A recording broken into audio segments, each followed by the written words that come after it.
And if we then move to the happiness, right? What and I really like how you describe it in your book, and that journey you really take us through, and it felt like a very vulnerable journey to do as well. But what made you go on this happiness journey? What was the moment that said like, okay, I need a change, and I need to, and happiness is the goal. It was a process, really. It didn't happen all at once. I feel like there are so many instances throughout my life where happiness was showing up, but I didn't necessarily have the words or the experience to understand the opportunity. So that when unhappiness was showing up, I probably spent too much time in a dance with unhappiness because I didn't have the tools and the awareness and the practice to be able to get myself out of that state.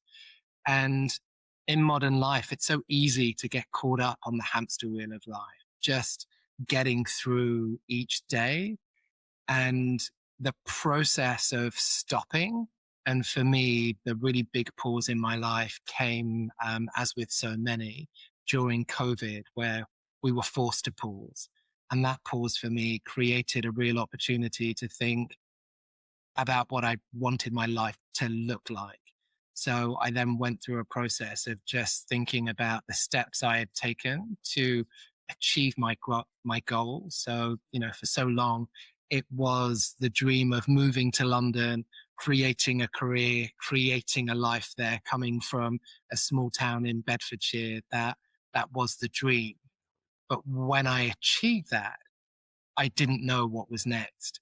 And around COVID, that pause created the opportunity for me to really reflect and think, what do I want? What's needed for me to really achieve happiness? For a moment, I thought it was a new job, a promotion, it was more money, it was more things, it was a bigger apartment.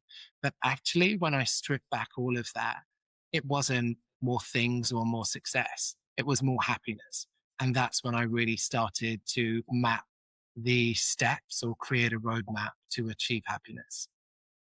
Nice, and I like how you said, that you dance too much with unhappiness. I think that that's something that I think a lot of people do intentionally. We kind of embrace it, right? It feels maybe comfortable, or we don't know any better, and especially when you talk about, coming from, Bedfordshire, and I come from a very teeny tiny village in the Netherlands, 1,500 people, and then you kind of start to think about like, oh, if I go to the big city, life will be better. I can do all these things, exciting, right?